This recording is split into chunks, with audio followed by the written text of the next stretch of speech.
the Frozen soundtrack came back into my head. It was stuck in my head for like a solid Let 5 it go. months there. Oh my Let God. it go. Yeah. Won't hold back Can't hold it back anymore. See, she's joining us. I don't Let know. it go.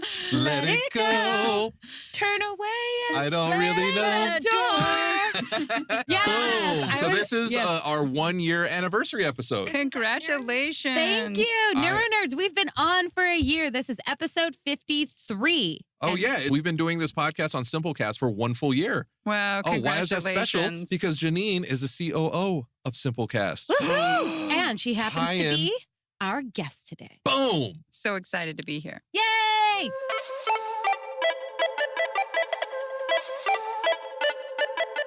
Hi, I'm Joe, And I'm Lauren. and we are The NeuroNerds. Yes, that was on time. I feel pretty good. I feel pretty good about that.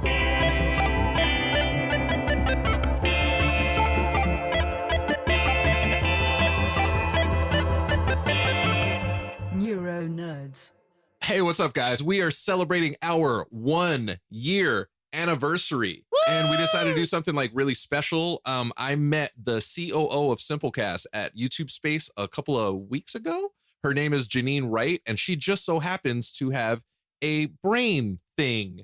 Yeah, a brain condition, you know. So like Joe said, Jeanine is the COO of SimpleCast, which is a really cool podcasting platform that actually hosts the NeuroNerds. Oh, that's right? us. That's us. So we're on this platform. So it was a really awesome opportunity to meet and talk with her, have her share her story with us and share knowledge of her brain condition. We're not going to go into it. It's a condition. It is. And what was really cool is we got to do this on location, on site at the offices of SimpleCast. The NeuroNerds hit the road. Road trip. And here's our interview with Jeanine. It's literally the brain injured leading the brain injured. Yeah. Yeah. And the almost the same. And the brain injured adjacent. Fingers There you go. crossed. Yeah. All right, I'm caffeinated, ready to rock and roll. I think we're all caffeinated. I hope, are you caffeinated? Do you drink coffee? I am absolutely no caffeine. I have terrible insomnia issues. So like I can't even have too much dark chocolate. That makes sense. Or I won't be able to sleep. But like literally no caffeine ever. I used to be a barista. I caffeine poisoned myself one time. That's a real thing. Yeah. So now, That sounds like so much fun. dude, no. I had the equivalent of 18 shots within half an hour because I was dialing in our espresso machine. We were at like a hipster coffee bar where we roast our own and like we make really good coffee. Don't Nerd. go to Starbucks. I know, I'm nerd about everything. Yeah, I love it. She's known me for 20 minutes and she's like, yep. We owned a coffee shop, even though I don't drink coffee. Yeah. Where? In Oklahoma? Here? It was no. It was in Pasadena. It was called Mocha Cafe. Nice. I still get likes on Facebook, even though it's been closed for like 7 years. I think that Cracks me means you up. need to open a new coffee Yeah. shop. It should be like the NeuroNerd coffee shop. The Neuro Nook. We should be the Neuro Nook. That, like what we call Oh, like what we call where we record? The Neuro Nook. Come get caffeinated That's at funny. the NeuroNook. Right. I don't know how much caffeine's good for people with brain injuries, but you know. Well, it's horrible for people with high blood pressure, but I love caffeine. Oh, who hates me? Some things you can't give up. No, my true. blood pressure is super low. So he texts me. He's like, what is wrong with you? Because I was like 106/62. Ooh, that's like me. Yeah. I keep my blood pressure super low too. Right. Yeah. And so he's literally like, are you alive? And I'm like, yeah. I think you guys might be zombies. I'm You know- sorry. The lowest I think I went was 98. And I asked the nurse and I'm like, because it was 98/60. And I'm like, is that okay? She's like, yeah. She's like, if you have low blood pressure, she's like, once you start hitting low 90s and 80s, that's when you have to worry. I was like, You know what that blood pressure comes with? A toe tag. thank you. So we are here doing a very special in-person on-site. Yeah, I was going to say, Interview? we should probably define for everyone what here is. Yeah, in we're- an undisclosed location, a Yes. cave somewhere in the depths of Los Angeles. Yes, we're kind of like in the Bat Cave. Oh my God, it's Like a even black. podca- It's even black in here. It is. It's like a podcaster's Bat Cave. So we're doing a very special in-person interview with Jeanine Wright, the COO of SimpleCast. Wow, hi. And SimpleCast just so happens to be the platform that we have our podcast on. Yeah, it's even more amazing. And for those of you out there of our listeners who don't know what SimpleCast is, Jeanine, would you like to tell us a little about SimpleCast? Sure, I would love to. SimpleCast is a hosting, distribution, and analytics platform for podcasters. So if you're a creator out there and you want to start a podcast and get it out to the world, we're the easiest place to do it. And we are so honored to have you guys as a customer. I love your show, and I'm so happy to be here with you today. Boom, Yay! SimpleCast plug. Yeah, join SimpleCast. There will be a link. Now, why would we have Jeanine here on the show? Other than she's really cool. Super and cool. part of SimpleCast. Yes, and already knows that Lauren's one of the biggest nerds that she's ever met in her life. She's known her 20 minutes. Thank you, Jack. So, Jack, yeah. so I met Jeanine and we started talking about brain injuries. And Jeanine doesn't have a brain injury, but Jeanine has. I have, I guess this is a spoiler alert, I have a cavernous angioma. You know, our community, we're full of, well, people with brain injuries and different types and different colors of the brain injury. Yeah. But I believe you're the first person we've met that has your very particular flavor. Yes. Ah, So a lot of people lucky. that we know have had what you have, but it's ruptured. uh-huh. So you're pre, Yeah. which is hopefully there's never a post. Yeah, exactly. But- yeah, this is like a club I hope to never have to join, but I'm Yes. very relieved to know is here and available to me should that become the case. Yeah. You're a club. I love that. We should have t-shirts. Oh, wait, we do. We do have t-shirts. We should have a doorman, let us in the club. No. into I love into this cave. You got to be on the list. Is it? So yeah, Jeanine, would you please tell us a little bit about yourself and then how you found out to be pre-brain injury community status? Yes, that. A badge. Yes. Sure. Yeah. Jeanine Wright. I mean, I work for SimpleCast. I'm the COO there. I'm a lawyer by background, and just recently. May I ask what specialty for law? Sure. After I graduated from law school, I did entertainment and media law for 6 or 7 years before I realized that tech and startup was where it's at, where the action is. And so I transitioned into working with tech companies. And this is actually my first time transitioning over into like a formal executive role. So I'm both the COO and CLO of SimpleCast. Yes. And, I'm Ladies very in power, excited. y'all. Ladies in power. I grew up in a household full of women. I'm used to this. Yeah, I love it. I love it. Yeah, and I guess the topic of the day, my story is I have 2 boys. My boys are 5 and 7. After my youngest was born, maybe he was 1 year old, so 4 years ago or so, I had this chronic ear infection. And I don't know if you've ever heard of this, but there are some people who just get these ear infections that last a really long time. Yes. Yeah. And my ear infection lasted 10 months. Oh my. Yeah. Crazy. And we did everything. I guess I tend to be one of those kind of people who's like, I'm not going to take any drugs. I'm not going to do anything. And then you like get to that point where you're like, I'm so done with this. And you're like, give me all the everything. drugs. everything right now. I Legal, will take it all illegal, at once. You know, not made yet. Yes, exactly. That guy in the alley, I think he has some good stuff. I want to meet him. So I definitely got to that point, that give me everything point. I was so fed up and just ready to be done with having this ear infection. And so I went to this ENT specialist at a very, I'm not going to name the university, a very prominent university here in Los Angeles. Ooh. And brought me into the room and, laid me back in the chair and put this like numbing stuff up my nose. Ugh. And then he shoved a camera on the end of a very long tube all the way up my nose so that he could look and see what was happening with my Oh, because eustachian that's tubes. not frightening at all. No. Was It there was any terrible. explanation going on with this? And he was like, well, we got to get in there and see if you have a clog or if you have something pushing That's on so your weird. ear. This was just in the waiting room, by the way. This Yeah, wasn't even. exactly. Yeah. And he's like, and then we'll call the real doctor in. No. Oh, Jeanine, you fit right in. No, so he goes through this whole process and basically he's like, hey, it looks like you have a kinked eustachian tube. And it's basically just like, you have the tube that kind of goes between your nose and your ear and mine isn't perfectly straight. And so it's going to be prone to getting infections in it. But he's like, sometimes this happens because there's some kind of like pressure on the tube or something. So we better go ahead and do a scan of your head just to like make sure that everything's Was it okay. a CAT scan or an MRI? So the first one that I got was an MRI. And I guess I always distinguish them in my head to my husband when I talk about them. Is like, is it going to be the one where they give you the stuff that makes your hoo-ha and your armpits feel like it's on fire? Or is it just the one where you go in the machine and they Oh, so. Yep. And I feel like now that I've done so many of them, it's such a trade-off because it's like, one takes a really long time and is loud and you feel really claustrophobic in it. Mhm. And then the other one, you have to go through this, hoo-ha fire experience, but you're in and out of there in like 10 minutes Right. and they get a better picture from it. So you're always Yeah. like, Why not Firecrotch? You Let's know. go. Let's get it on. See, Let's go. Joe, Yeah. he was telling me like he freaked out in the MRI. Yeah, he did not like Oh. it. Where I felt like I peed myself. Yeah. Oh, It was so strange. The I guy's felt- like, yeah. afterwards, he was like, oh, yeah, you might feel like you urinate yourself. And I was like, you could have told me that earlier. I literally was like, oh my Yeah. God. And the one time I had an MRI, I didn't have to have one for my brain injury, but I fell asleep. So I don't know how I fell asleep, but I did. But my CAT scan scared the shit out of me. Very different experience. Yeah. Yeah. So anyway, so I go in to get the procedure done. Everything was fine during the procedure. Mhm. And then afterwards, I mean, it's like a Friday evening and I get literally like the worst voicemail of my life where it's like They left it on voicemail? I got a voicemail where the doctor said, he said, hey, I just wanted to follow up. Like everything looks fine with your ear. Looks like it's probably just the kinked eustachian tube like we talked about. But you need to schedule an appointment with the neurosurgeon as soon as possible because it looks like there's been an incidental finding. Oh, because that's How? okay to Why? hear on a voicemail with no other explanation. It was terrifying. I love Yeah. doctor's bedside manner. You know? Yeah.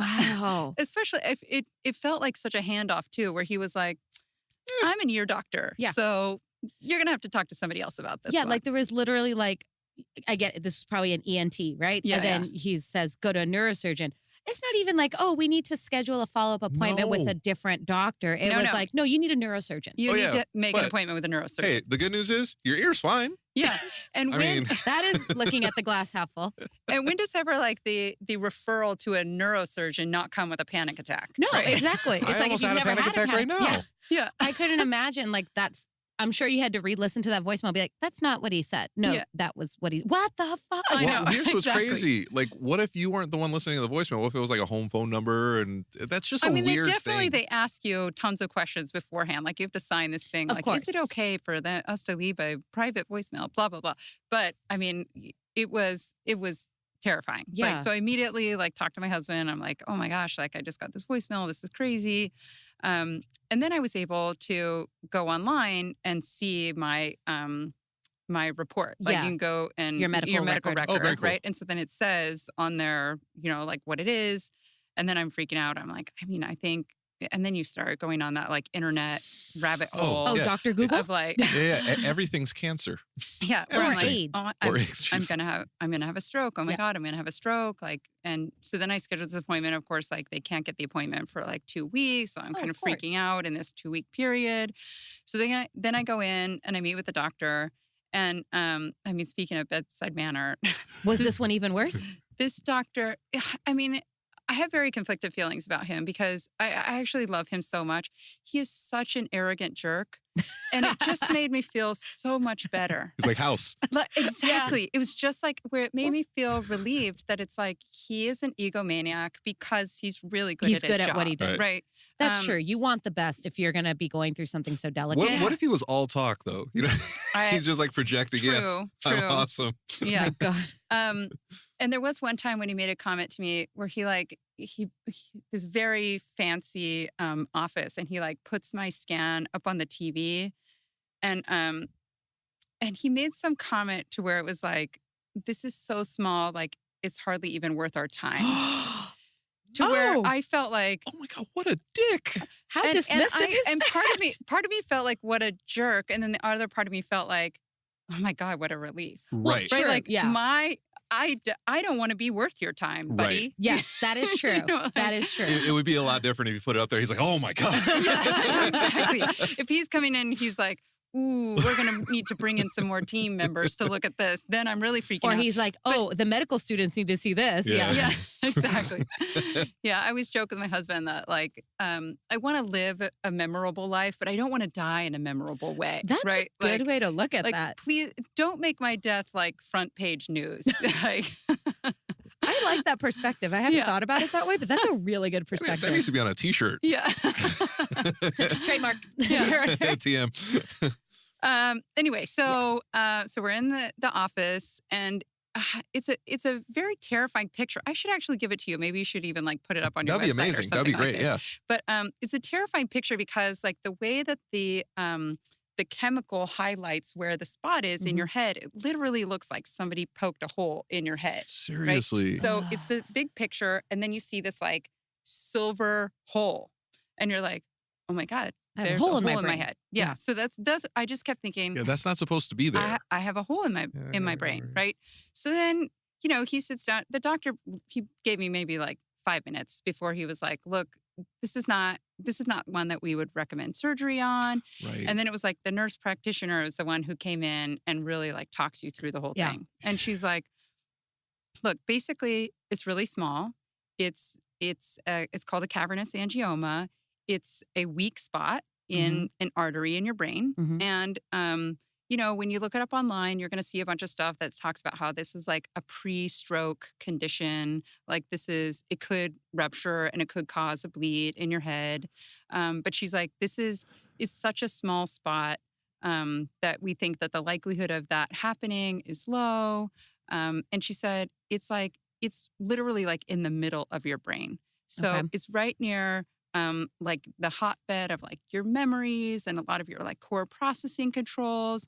And so she's like, really the only way to fix it now would be for us to cut open your skull to like go all the way into the middle of your brain and, try to cauterize it. Yeah. And she said that whole process of doing it, like the risks of actually causing significant other brain injury or you having healing problems, swelling problems as a result of the procedure way outweighs the risk of us going in and doing something. Yeah. Especially in such a delicate area. Yeah. Like even if they went in and got it, like you could have significant damage to your memories. Exactly. Yeah. And your, day-to-day functional life. Yeah. Yeah. So basically she was like, look, the rational, logical decision is you do nothing. And she's like, there are two kinds of people out there. She's like, there are the people who can live with doing nothing and who understand that this is like the logical right choice. Yeah. Right. And then there are the people who like knowing that this is there, they will obsess about it and they will have so much anxiety about it that it will make their quality of life so bad that they're not able to live like this. Yeah, you just described Joe. You literally that's me to a T. So honestly, that's me too. Like I'm a Wow. very OCD person. I'm very high anxiety. I have issues with My kin. Yeah, I was like, tu gente, you know? I have issues with catastrophizing, Oh, I do that a little Yeah. bit. Yeah. Well, I'm a recovering Catholic, so I go worst case scenario all the time. all the time. Yeah, all the time. So Did you tell her which one you were? Yeah. Oh, and that's good. I want to be the logical person, right? I just need to force myself into that camp, right? You know what? I had that same discussion with my doctor because when I had my injury, some of my symptoms, like I was babbling and I had numbness on the left side of my tongue and my fingers. And so my doctor, when I finally went, I went in 4 days after my car accident. I didn't go right away like a smart person. Wow. And he told me, he's like, well, you could have a minor brain bleed. So luckily I didn't. I got the CAT scan. But I remember I asked him, I said, okay, if it's a minor brain bleed, what are my options? And he says, with brains, all you really have is observe and do nothing or cut a hole in That's your head. so crazy. And so I remember when he told me that, I'm that type of person that's like, just give it to me straight. And I was like, okay, valid. But I'm that person that goes, that makes sense. Totally understand. I got to relax and not do nothing. But I know there's a lot of people that when given that option, it's, to the other side. Joe. Absolutely. So how did you decide to do nothing? So they did a very good job of kind of helping me through the process. They were like, look, the first thing that we need to determine is this something that's getting worse? Right. So let's, have you hold off, like go back, think about this, figure out, are you going to be able to live? Are you going to be able to live with this?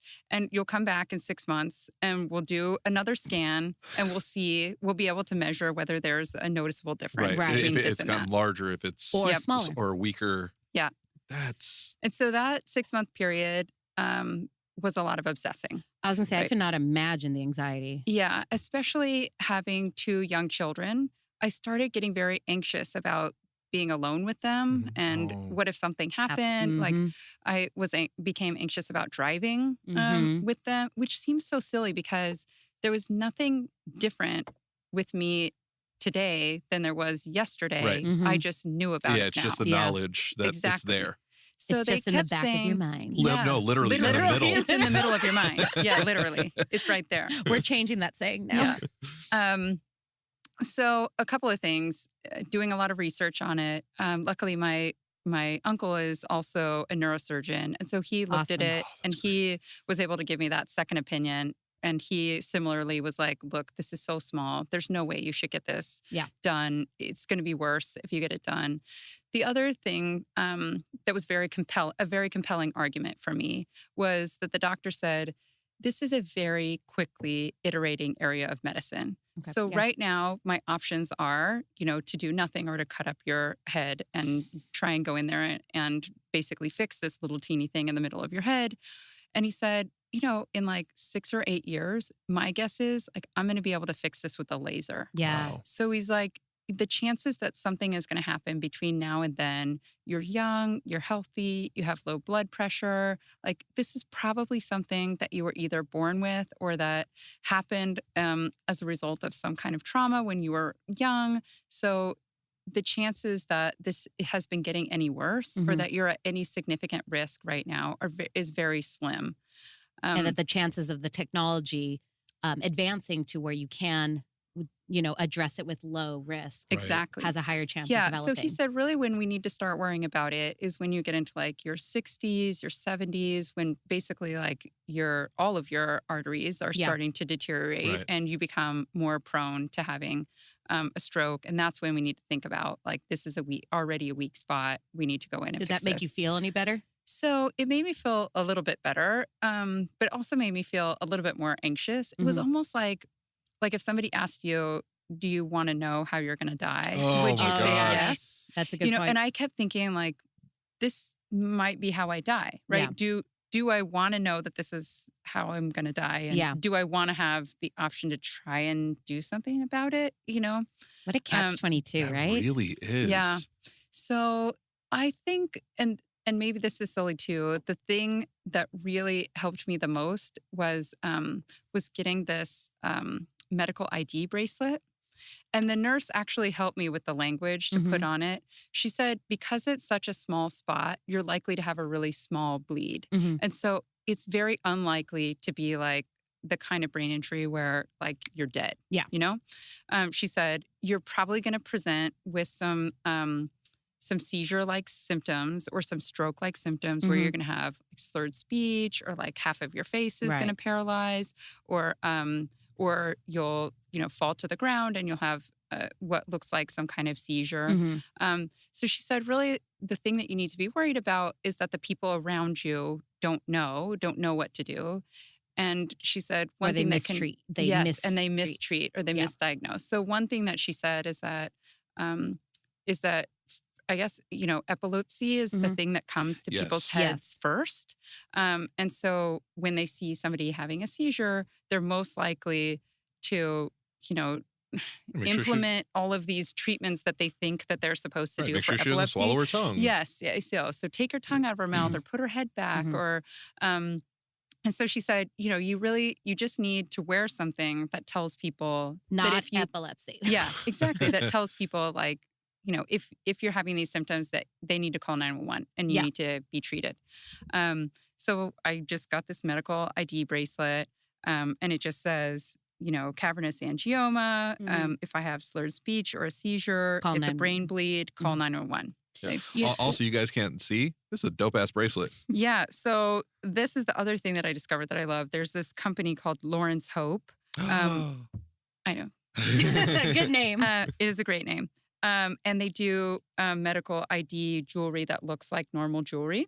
It's a really great idea. It really is. Yeah. And so the EMTs are all trained to look on your wrist or your neck for the medical ID bracelets. And so we should put a link to that. Yeah, we'll absolutely put a link to that because that's beautiful. Because what we've done in the past, if we talked about like if you had an iPhone, and I think they have it for Android too, is you can actually on your phone, if you fill out under the, I think it's the health app that comes automatically. You can actually put your medical conditions in there. Oh, really? And EMTs or doctors can actually look at your phone, like when they try to do an emergency call, and it can pull up your health issues as well. I didn't know that, but I'll definitely do technology. Is there anything it can't do? It's just something good because if you don't have a medical bracelet, because a lot of people either don't want one or don't know they can get one. Yeah. Everyone has a phone. That's true. Well, That's true. A lot of people have phones. So were you and your husband on the same page with just like letting it go? Oh, very much so. Okay. So he was very much in the, you have to get comfortable with letting this go, like cutting up your head and risking your life to try and fix something that's probably nothing. That even your doctor, I mean, he came with me to all of the appointments. And so he kept saying, like, the doctor, like, basically wouldn't even stay in the room. This was not an exciting case. Like, they're not cutting up your head to fix this. Like, you need to figure out how to move past this. Right, take a breath. Yeah. And it was good to have that kind of support network, you know. Right? To have that person on side and be like, okay, it's all right. Calm down. Yeah. This is a panic attack. Yeah. You're like, no, it's the brain. Yeah. Isn't that nice? It's like outside source. Panic attack, not a brain bleed. Right. Panic attack. But yeah, those first 6 months, every time I got a headache, I was convinced I was having that was it. a brain injury. I was anxious about traveling outside of Los Angeles because I didn't want to be away from my doctor. Because I had like convinced in my mind, like, he is the hero. He's the one that will do it. He's the only one. Yeah, he's no one the else only in one the world who could potentially fix this very special issue that only I have, you know. Yeah, and the kids mostly was the thing. Like being alone with the kids and feeling like they somehow were not safe just being with me. That's so hard. Yeah. So I think after about the first 6 months, and then going back in and getting this second scan where they were like, oh yeah, literally exactly the same size. Oh, like, good. I was like, it grew. No, nothing has changed. I'm like, and? That really helped. Yeah, it really helped me kind of firmly decide, like, we need to wait on this. So for the first couple of years, I went in, I think I did one 6 months, and then I did one 6 months later. And then for the first couple of years, I did every year. Right. And now, and then the last one I did every other year. And then the last time I went in, the doctor called and he was like, I'd like to schedule a time to talk to you. And this was literally like 6 months ago or something. And I was like, oh my God, it's grown. Like, this is the first time that it's grown. You're like, crap. And so then I get on the phone with him and he's like, look, you haven't had any changes with this thing over like 7 CT scans now. Like, at this point, you are endangering your health more from all the radiation to do these appointments all the time. Like, you just need to like calm down. Yeah, calm down. Let's move to like every 5 or 10 years now. And when I'm like, he's awesome. like 5 or 10 years, I'm like, he doesn't even want to see me for another 5 years. Oh, I'm good. That's amazing though. Like, that must be like very, I don't know, reassuring. A relief, yeah. You know, a news that the doctor's like, all right, well, I see you too often. Just go live your life. Are like, I don't want to talk to you no more. Go away. Exactly. Yeah. And I kind of felt like, oh, good. Now I'm fine now. And now really, mostly it comes up. I mean, our conversation, I think, was totally random, the way that it came out. That's how I describe every conversation I have. Yeah. But, and I don't know if this is, I guess the way that it usually comes up is kind of because people are nosy. So like when people see the jewelry, they'll ask like, oh my God. Well, usually it starts with, do you have diabetes? Like, you're like, thanks. And I'm like, what are you talking? Oh, no. Oh, no. You know, I have a cavernous angioma. And they're like, what's a that? cavernous and angioma? I'm like, I'm like, oh, well, it's a weak spot in my brain. Oh my God, a weak spot in your brain? and then I just am waiting for somebody to follow up with, is that why you... That's hilarious. Has it happened? It has not happened That yet. happens all the time. With me. It's not more like, oh, why do you? It's like, that's why. I was like, nope. Terrible. I was like this before my stroke. Sorry. I'm just an idiot. I just have always been like this. Yeah. How did you ever feel like, wow, I'm sure you did for like a brief second. Wow, I'm like literally walking around with a time bomb in my brain.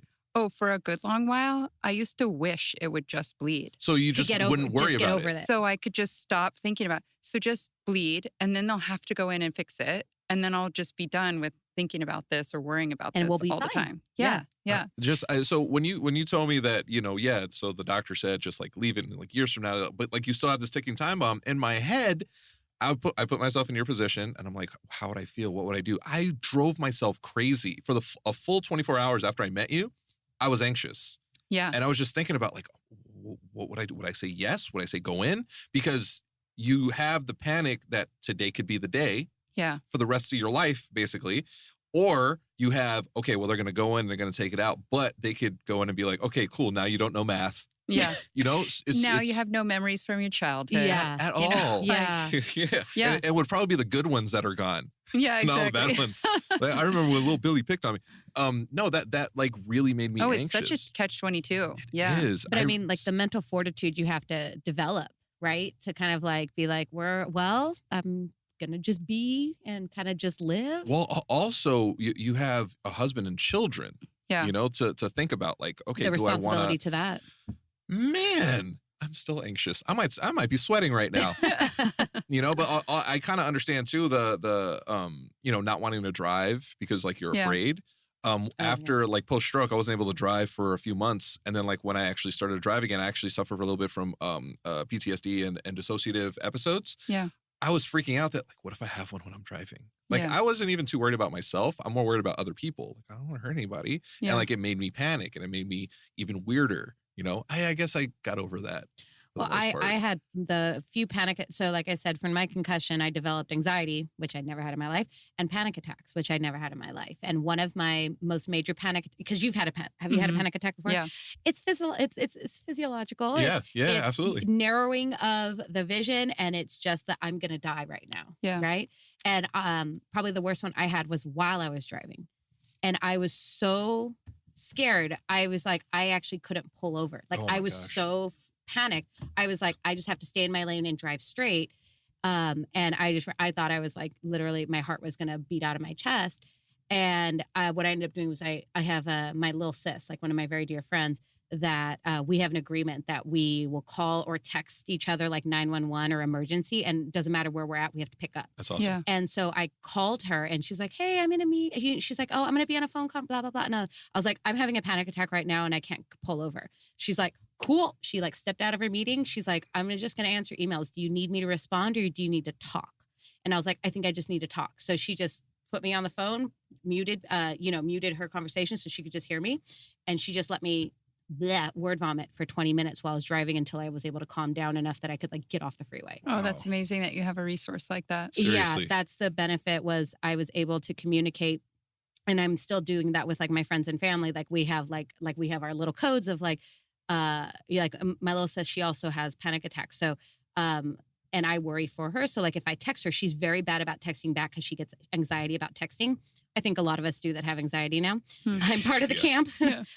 So if I text her and she doesn't respond, I freak out and I'll have to call her. So we have the agreement of she has an iPhone, so she'll just double tap it. So she doesn't have to respond to me. I just have to know that she's seen it. Right. So I know I'm like, oh, you're alive. That's great.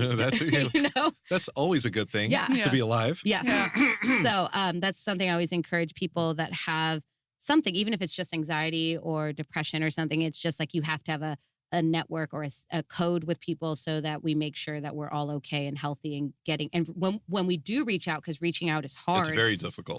That it can be acknowledged or reciprocated. Yeah. Right. Yeah. Find your community. I mean, the brain injury community that you just found out exists. We welcome all walks of brain injuries. We do. And even though like you're the brain injury adjacent, and I really honestly hope that you're never really part of this. I hope you never really have, like you can be come honorary. Like you don't have to join us. Yeah. I hope to stay on this side of it. Yeah. That's for sure. As do we. How weird would it be to like come over here? No, it's so much fun. You'll float too. I mean, I guess it was funny to think that for a good long while I was wishing that it would happen. Right. I mean, I really have no context as to like what going through like that would have been, right? Like, It's not fun. Yeah. No. But you know what else isn't fun? Just thinking about what it would be like. Yeah. Like just constantly. Yeah, it feels like hypochondria. Yeah. No, it really. Did you ever But you actually have something, but Did you ever think of what life would be like if you decided to go in and have it removed? Oh, yeah. Yeah. I mean, I would think I was definitely at a job where I was thinking about how long I would need to take off in order to get it done. Mhm. This is going to make me sound so vain, but I kept thinking about, would they have to shave off all of my hair that or we only did- part of my we hair did an in order to do episode- that? We did an episode about Disney princess hair and how important hair is to Yeah. identity, Oh, and yeah. how important or how traumatic just for a lot of cancer survivors, stroke survivors, anyone that has to have any sort of head work done, how traumatic it is to actually lose your hair because hair is very important. Yeah. On a Yes. tangent, we actually talked about how serial killers and sociopaths actually, for women at least, hair becomes a gateway on whether they can choose that person will be their victim or not. So Oh my never goodness. ever let anyone touch your hair in public that you don't know. Hey, Oh. I guarantee you, I will never let anybody touch I know, my right? hair. You're good. No, it comes from But I'm bummed. like some jailhouse interviews where someone was Wow. interviewing, and there was like all these stages that a lot of them used as they were gateways to see like to the next step how much they could control the person. Yeah. And the last stage of whether this man or the serial killer could control a victim as prey was if you would let them touch your hair, because of how personal hair is. That's Wow. weird. So if you were there, Yeah. it's not a vain thing to consider. It's actually a very serious thing But yeah, about I mean, identity. I thought about everything. Like, when my hair grew back, would it Mhm. cover up the scar? Would you need a wig? How painful would it be? Then I guess from seeing all these like doctor shows, I kept thinking like, would I have to be awake during the surgery? Oh. Yeah. And Because some people are. That just made me feel really, really weird. And sometimes, especially depending on the part of the brain, sometimes they want you to be awake so Right. that they know where they're at. It's like in the game brain. operation. Oh, yeah. Oh my And God. that wigged me out a lot. But I had tons of visualizations about what it would be like to actually go through it. Oh. And then because my kids were so young at the time, I kept thinking about what kind of mother would I be able to be Right. for them Mhm. during that healing time period. Those are And all very valid Yeah. questions. Seriously.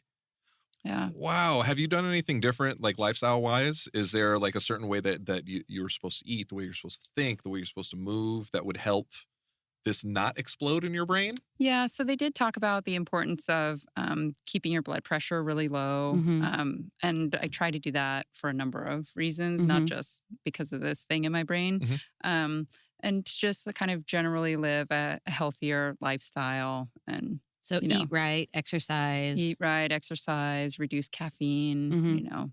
stay healthy. As we all As take we sips take out of sips our of coffee. coffee. Exactly. Yeah. I like how we said that in time, by the way. The other thing that I imagine we have in common is that I spent a lot of time like going back through everything that's ever happened in my whole life to think Cataloging. to think about when this could have happened and if there was something that I could have done to prevent it. And I mean, he said some people are just born like this. So Right. it totally could have been that I was just born like this. Yeah, and we we were just never looking- knew. Yeah, You're you could be looking like at the Lady info. Gaga. You could have been born this way. Yeah, that's what we were looking at. It's a genetic thing, and people who have a predilection towards it. There's actually genetic counseling Yeah. early on for it. Yeah. Well, did you, so in going back, did you realize, oh, it might have been then? Oh, I mean, I was obsessed about everything that had happened. Like, Mhm. remember that car accident that I was in when I was 8, and Mhm. remember how I was in another car accident when I was 12, and then I have this strange birth story for my first when my oldest son was born. I think I mentioned that I don't like to take medication if it's Right. not necessary, and so I was pretty dedicated to having my first without Drugs. Oh, you're without on drugs. au naturel. Yeah, so I went au naturel in the birth process. It was Ouch. intense. I trained for it very much Mhm. like a marathon. I threw up like 18 or 20 times. Mhm. Something Sounds like about that. right. Yeah, I was in labor, I think, for 25 hours. Isn't labor a beautiful Yeah, thing? it was intense. I was like, how do you what? Yeah. It was intense. And I pushed for a very long time, for north of 2 hours. And the doctor and the midwife kept saying to me, "You're pushing wrong." Because I think maybe it comes more naturally to other people of like how you push out a baby, but I guess I wasn't using those muscles You're- correctly, so yeah. I wasn't. It wasn't coming natural to me Right. to push my son out, and so in the process, I ruptured tons of blood vessels. Right. All over my chest, my neck, my face. I ruptured blood vessels underneath my eyes. Oh so my it looked like gosh. I had 2 black eyes Yeah. afterwards. So all the strain. In my earlobes. Yeah. Oh my goodness. Yeah. From just from the intensity of how hard I was pushing and the baby not coming out. So I'm This not. is why I always tell you that you're a fucking baby when you're whining when you have a cold. Hey, I had a stroke. Okay. So I'm not a doctor. I have no medical background, but I got to say, I think you were pushing wrong. Yeah. Yep. I was pushing wrong. So there's a possibility that is Pressure. what set it off. That essentially I did it to myself. That's in the crazy. birth process. Oh Yeah. my- but you'll never really know, right? I'll never really know. Oh my God, that drives me crazy. But at the same time, like you gotta be careful of saying like, oh, I did it to myself. But you did. Yeah, you didn't do it. It's Yeah. like, There's I went on that bender of pushing. No, Yeah, it wasn't exactly. anything crazy. I think a lot of people with brain injuries, cancer, heart issues, diabetes, even some of that stuff just happens. And I know we talked about this when we were talking about the difference between acquired and traumatic brain injuries. Like, Yeah, I have issue with that. yeah, like I have a traumatic brain injury, right? Like mine was caused by an impact. I, wasn't doing anything. Right, through no fault of your own. Yeah, there was no lifestyle choices that affected me. Mine was from an accident that happened.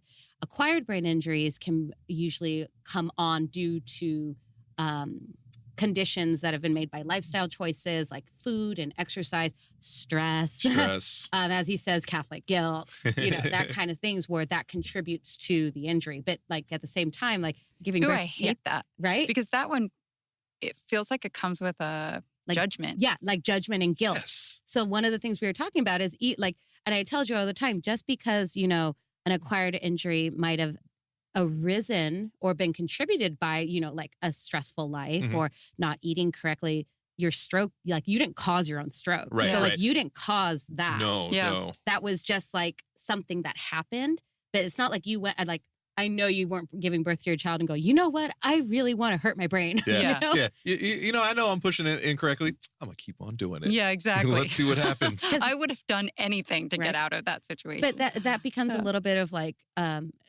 victim blaming or like you said, like judgment. And it's already hard enough when you have a brain injury. Like there's no need to add on to it by No, yourself. I'm gonna go on my acquired traumatic brain injury tangent again. Yes, do it. So, acquired brain injury. I had an acquired brain injury because I had a stroke. I had a vessel burst in my brain. I take full blame for it because I ate terribly. I didn't talk about any of my issues. Like it's my fault. Your traumatic brain injury through no fault of your own. Some idiot just like, oh, I think I'm gonna hit this chick with my car. But I gotta tell you, even though it's an acquired brain injury, it's traumatic. Yeah. It's so traumatic. I have a hole in my head. I'm reminded every single day of my life that you almost died. That's very traumatic. So he doesn't have any hair. I think that has nothing to do with You anything can other almost than. see it from here. Oh man! So like when I first had it, to me this was Mikhail Gorbachev. So he has that big red splotch. That's what it was like to me. It's just this huge thing that everybody's gonna see. I would panic leaving the house if I didn't have my hat, and I would just like be freaked out. And Felice, one day she just grabbed me and she was like, "It's okay." She's like, "It's like your little Harry Potter scar. You're the boy who lived." And I was like, "Oh," and it made me feel better. And ever since then, I'm like, "Yeah, it's not a big deal." And now it's his Harry Potter scar. And now, like 2 years removed, I'm like, it's tiny. It's insignificant. Yeah. But at the time, it's like, it's huge. Yeah. I'm a monster. I'm not. So have you met anybody else with anything similar to what you have? Or is there support groups for that? Ooh, I don't know. I mean, there was definitely a lot of information online, and it was mostly people who had found out that their parent had one. Oh, so is it something that it's genetic? It runs in the family. Like it could definitely can be genetic, and it's more likely when you're older.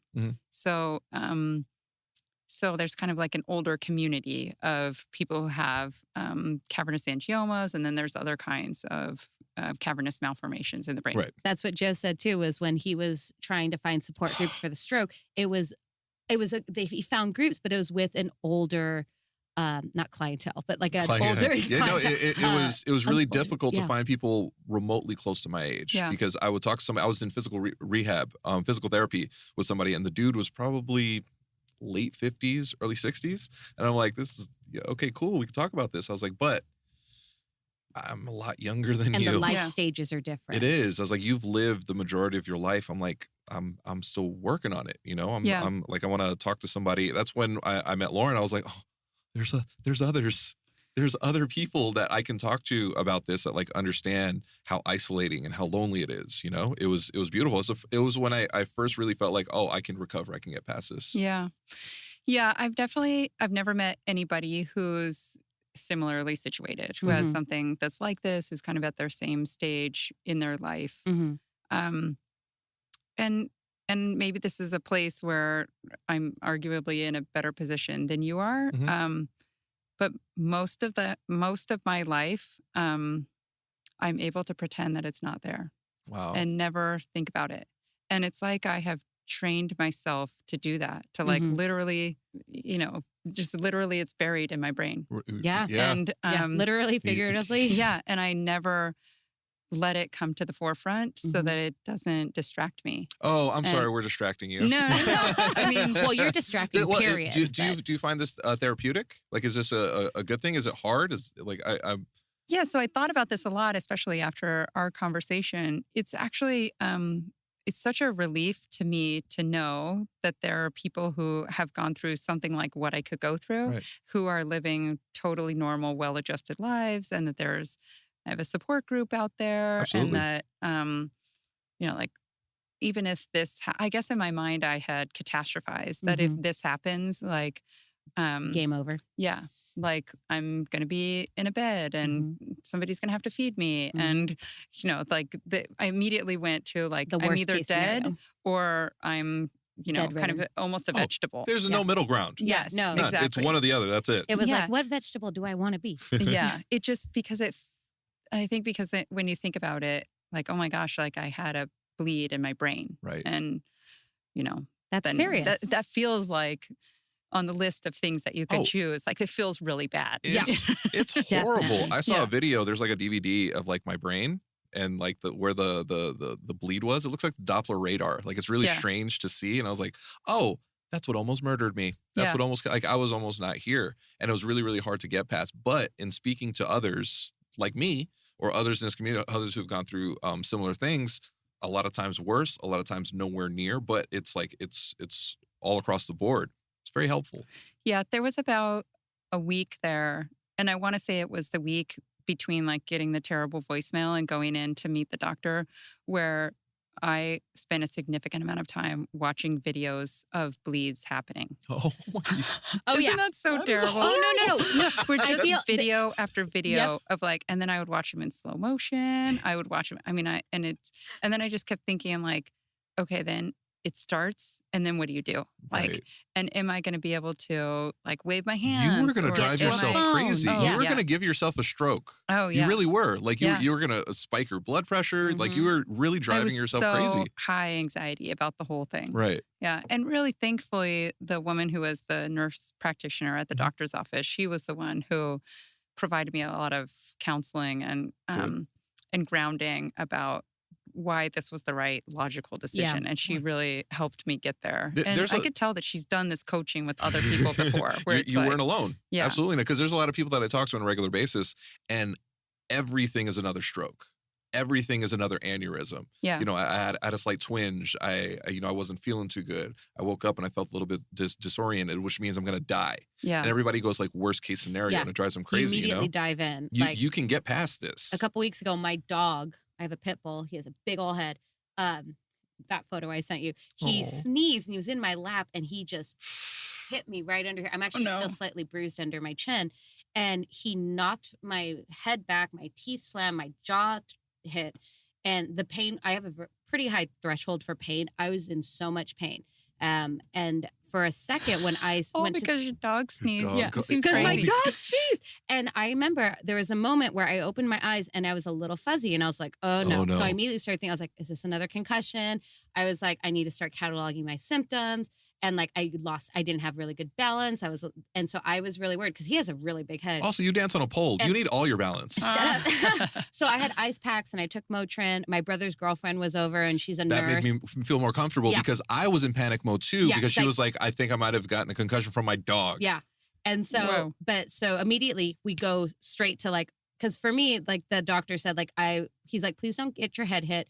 but for at least 5 years, like I need to try and avoid Right. getting Because you're another susceptible concussion. to another concussion. Exactly. And which could cause even more severe damage. So I remember, so I was like sitting in bed. I was like, I'm just going to rest for the rest of the day because the girlfriend's like, your pupils are fine. Like your balance is okay. But yeah, we catastrophize as soon as anything has to do with our brains. Hey, I think you should wear a helmet 24 hours a day. Well, we've discussed about getting like pink helmets with our names on them, you know? So That would be hilarious. in the kitchen, we have like the little cupboard things above the stove. I've hit my head on that several times. Getting out of the hospital, Felice would get freaked out all the time because I would get in the car and I would just hit my head on the car. Oh. I'm a klutz. And then I started thinking about it. So I had this panicky thing with the scar. The first 4 or 5 months out of the hospital, I would be really, really weird to wash my hair, the little hair that I had at the time, when I was in the shower, because I know it sounds ridiculous now. At the time, it made so much sense. I was like, I don't want to get water in my brain. Oh. I really thought, so I would really like avoid getting waters and Should have just worn a shower cap. I should have.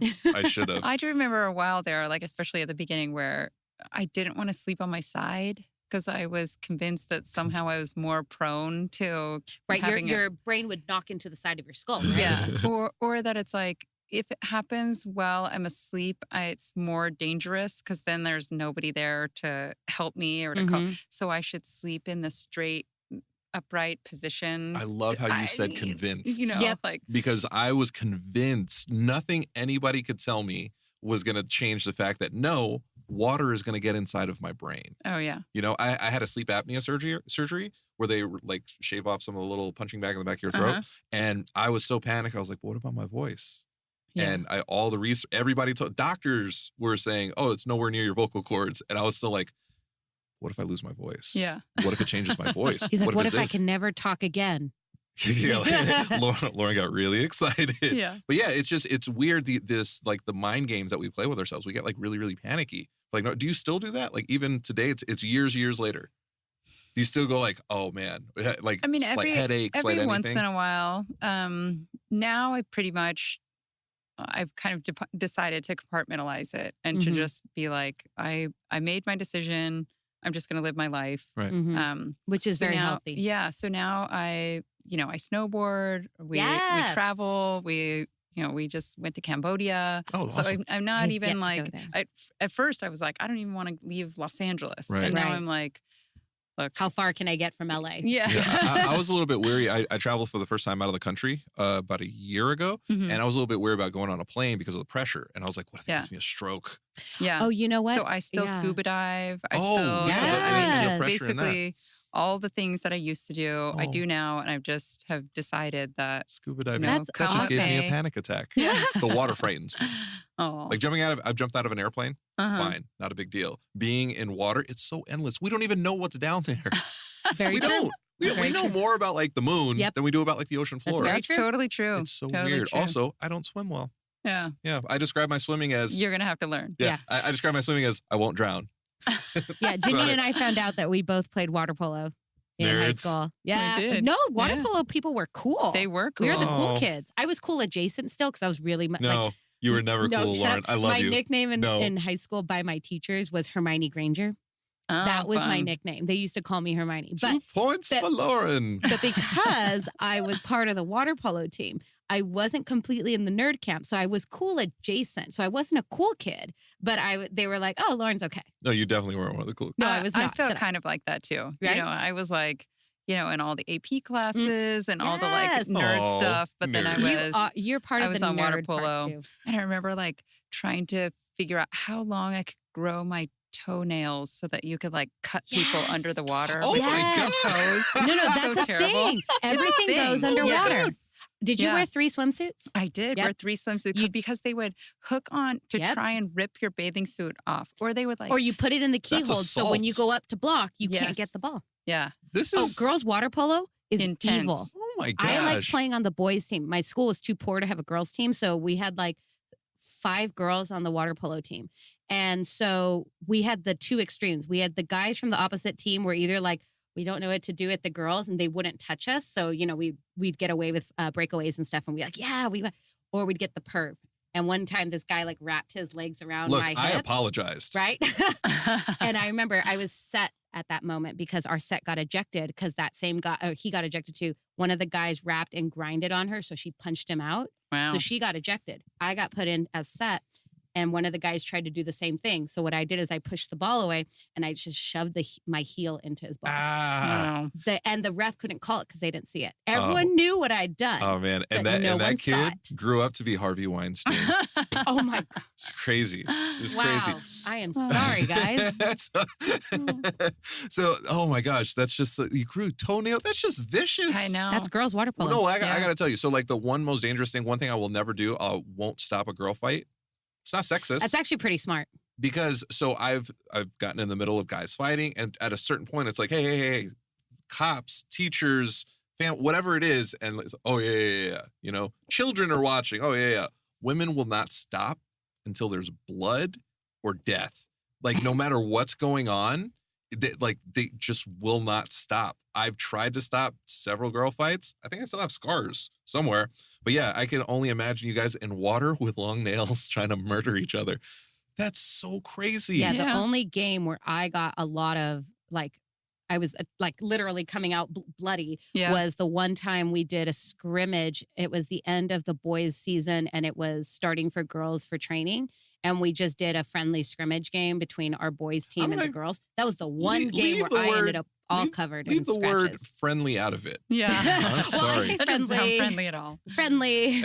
And also when you were like, no, I wasn't one of the cool kids. How many people were like, oh shit, here come the water polo team. Like how often was that uttered in high school? Because my high school sucked. Our football team sucked. People went to the football games to watch our band because they were national award winners. Oh God. I was in the band too. Oh, no. Yes. I was orchestra. Awesome. My brother played clarinet. tuba. Oh, see, Jeanine and I, hello. Welcome. Wow, Jeanine. You just move closer to me now. You're on my side. Yeah, so you've got the neuro. Fit in the nerd part. Yeah, you got the neuro. Perfect segue. I don't know which one you're more. Are you more neuro or you're more nerd? I'm leaning towards nerd. I think so okay. too. Probably. So we had a bet. This is the perfect segue. Bet, okay, so like we talked about, you know, this life-changing event in your life and how to by the way, this is also great for like people out there who are like, how do I live with this? This is how you live with it. You just live, you know, because that's what we're here for. It's a we're process, not here to like struggle and suffer and be stuck. Like we're here to live. And Jeanine is living proof that not only can you live, you can thrive because like what she's doing, she's killing it. It's like Joe says, like Luke Cage, always moving forward. Always forward. Yeah. That's how you have to say it. So we had a bet what kind of nerdom that you're or like your top fandom nerdom. Yeah, like if you're like, oh yeah, I'm like a this, I'm like a okay, there's two. Oh, there's two. Okay, cool. So like each of us. So in studio today, it's myself, Lauren, my tech department, and girlfriend Felice, our handler, and then we have. Would Steve be considered a photo department? What part of the tech department? Our super stud Steve, who kind of looks like Jim Morrison right now, like revisited. Awesome. Right? Yeah. Right. So we all. I'm like this. So we all have bets. Not like. But I'm gonna win. I'm sure. No, there's money. Of what nerdom it is. So like, if you had a nerdom, where it's like, oh yeah, well I like this type of nerdy stuff. What is it? So my two things I think are, I really like organized crime TV. Oh, okay. Ooh, none of us picked that. That's a wild card. That's awesome though. I like that. That's so like Breaking Bad, like Peaky Blinders, I love like Peaky Blinders. Sons of Anarchy. I was never got into it, but Peaky Blinders was incredible. I was like for Peaky Blinders, I did choreograph a routine to their opening song. Oh yeah. Oh also Tom Hardy is Bay. And then I'm way into board games. Oh, D&D. You said D&D. I did too. I'm not so much D&D. No, give it to me. Tell me it's D&D. But I love like Splendor and what like about Risk? Risk. Oh, I love that's my Risk. game. I love card games. I love just all like sorts Go Fish? of different kinds of board games. Okay, I do have two kids. Yeah. We play a lot of silly board games. Uno, Phase 10. You know, I love Phase 10. We play them all. So. Okay, so tell her. We'll each tell our prediction, and then you can tell us if you have lukewarm feelings, strong feelings, whatever. I went Star Trek. Definitely grew up in a Star Trek family. Yeah, something. My dad's way into Star Trek. Yeah, I would not consider myself Trekkie, but Trekkie adjacent. Trekkie adjacent. Okay. I had two. Yeah, which was Harry Potter or Doctor Who. Harry Potter, I thought was a great choice. I was like, oh, she does have children. So we haven't started the Harry Potter series yet, but they're doing a Harry Potter themed readathon right now. Very excited about it. So I think Harry Potter is in my future very soon. Yes. When that happens, I want to know what house you're in. Okay. For Harry Potter, because he is a Ravenclaw. Uh-oh. I don't know what ravens sound like. But I'm a Slytherin. Yeah, you are. Because you're evil. Yeah. We got a Hufflepuff in the house with Felice. And then with our other tech department, another Slytherin. Hello. Are you a Slytherin, Steve? All right. Do you want to know why I knew you were a Slytherin? Because you're a redhead and you have no soul. Boom. I don't think there's one redhead I can think of that's in the series that's in Slytherin. Those are all the Weasleys. Oh, that's true. And Steve's choice was D&D. He was like, she's Dungeons and Dragons. There are And some Star Wars. excellent D&D podcasts, by the way. Are There are some really I good love D&D podcasts. D&D. Yeah. I play Baldur's Gate still. That's There is so mythology, strange. there is lore, there is breakdowns of classifications and races. So My kids are way into Pokemon. And so we Yes, I also listen to Pokemon podcasts. there's a Pokemon podcast? And there are podcasts where they just talk Pokemon. There's podcasts where they review Pokemon Products and stuff like that. We should start There's a podcast. podcasts where people are just playing Pokemon and you listen to the audio. It's We should amazing. start a Pokemon podcast where we just speak as the Pokemon. That's it. Yeah, that's actually not bad. Crabby. Oh my goodness. I didn't know that was a thing. She said Lord Yeah, of the Rings. she went wild card. She's Lord like, of the "I'm gonna Rings. go Lord of the Rings. Yeah. No, Yeah. no, No, I cover Lord of the Rings lore and fandom. yeah, on this side. it's a problem. So I was gonna go Star Wars or Star Trek, and I was like, I'm gonna lean towards Star Trek. So it's nice to know that like at least family members. That's like my Trekkie. dad was a Trekkie, and I was not a fan of Star Trek. I was a fan of Stargate. Oh, Also, my dad was also a fan of Stargate. That makes Yeah, sense. Stargate lots of SG-1. Yeah.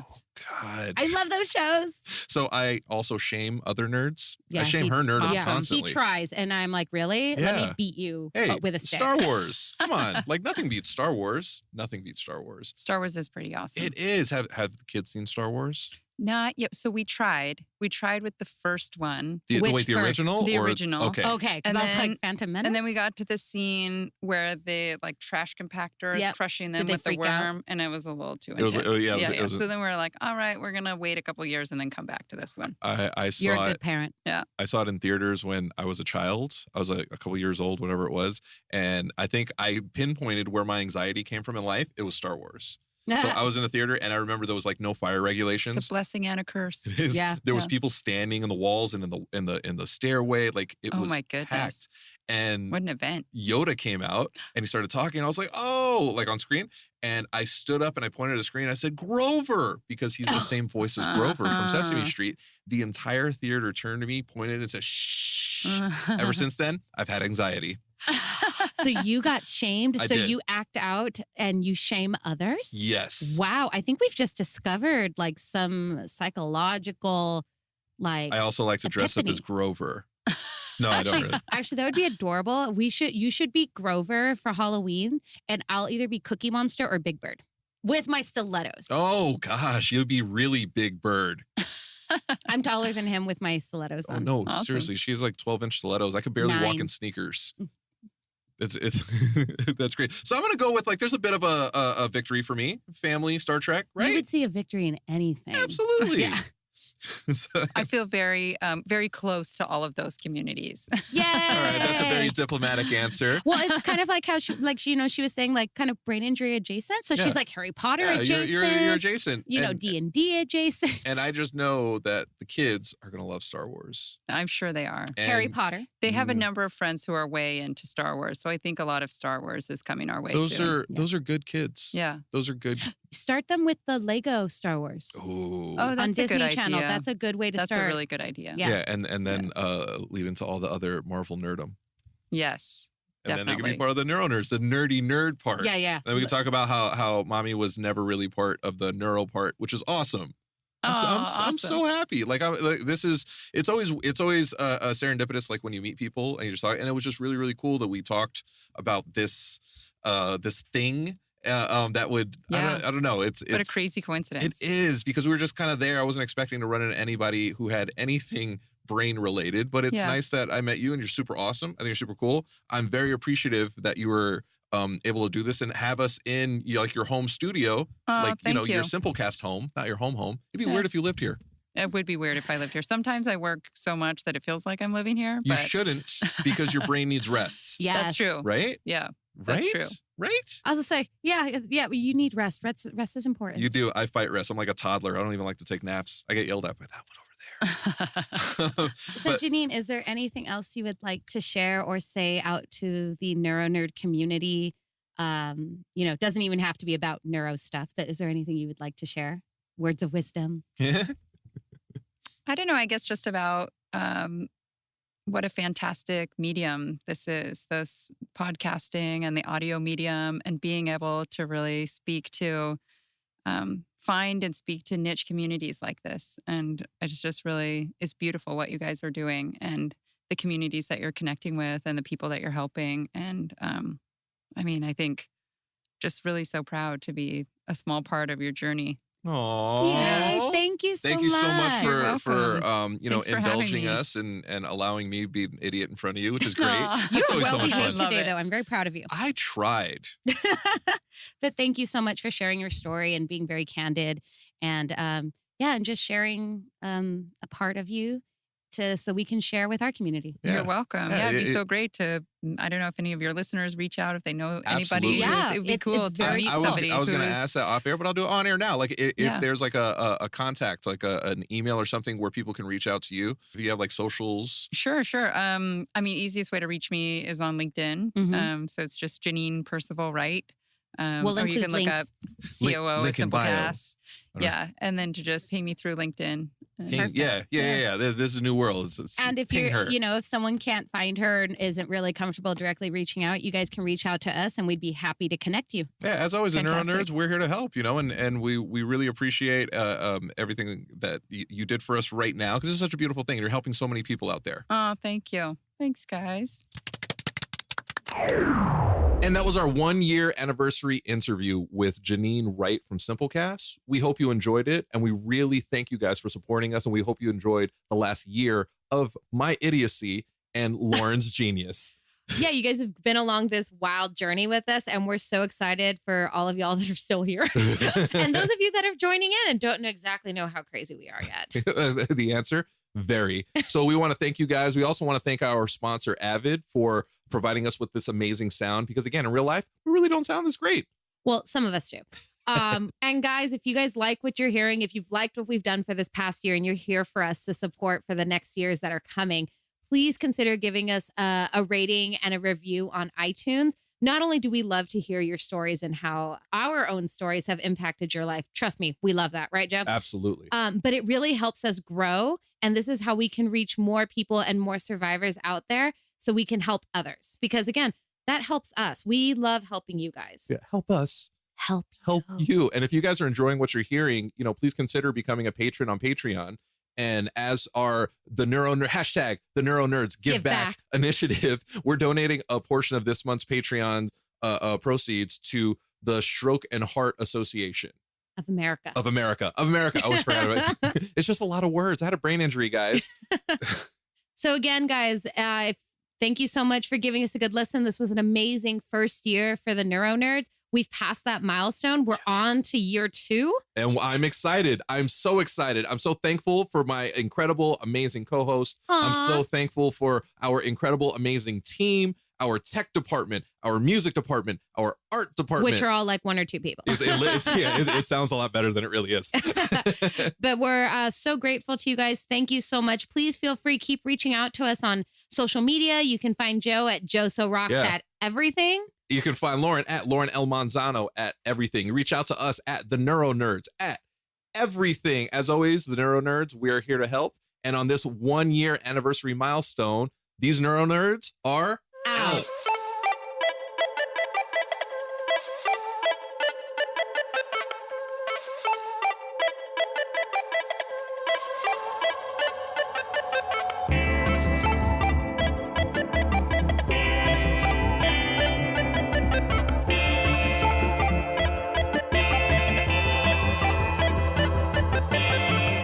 NeuroNerds.